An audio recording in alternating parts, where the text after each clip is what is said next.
What's up guys, IFBB Pro Sergio Oliva Jr. and today I'm going to be training back. I am primarily trying to focus on my lower back right now as I'm getting ready for my upcoming competitions. Trying to focus on my lower lats, trying to drive down with my elbows and focus more on that area. So I'm going to take you through my back workout today to show you how pros work. A lot of people do back and they don't really understand if it's upper back, middle back, lower back, lats. So I wanted to show you the differences of being able to narrow down the areas that you need and fill in those gaps. So I'm just gonna start with a warm-up. Yep.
So again, the same thing, trying to focus on my lower lats. So I'm gonna raise the seat up as high as it goes.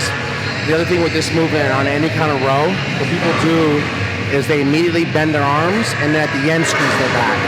You should be able to get the weight moving without bending your arms first. So as you'll see, I'm gonna try and pull as far back with my scapula, and then at the end, I'm gonna bend my arms right at the last second.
So on this seated prime row, instead of just pulling back with my elbows or pulling down, which is usually how you're stronger, I'm actually trying to go out. And I'm trying to literally open the handles as I'm rowing. So when I'm opening them, it automatically makes me squeeze my back.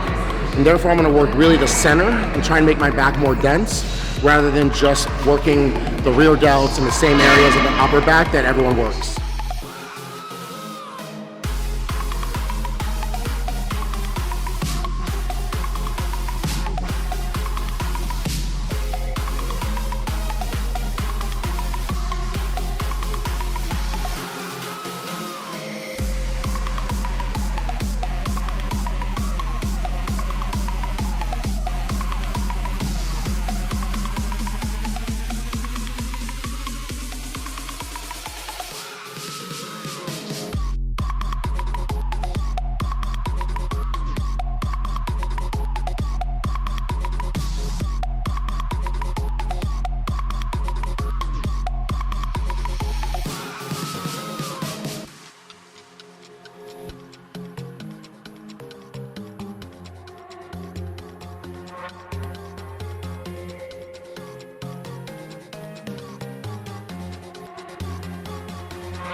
So that concludes back day. It's the only thing that's really different about now as me bulking compared to prepping is that now I'm trying to go obviously a little bit heavier and keep my reps between 10 to 12 reps.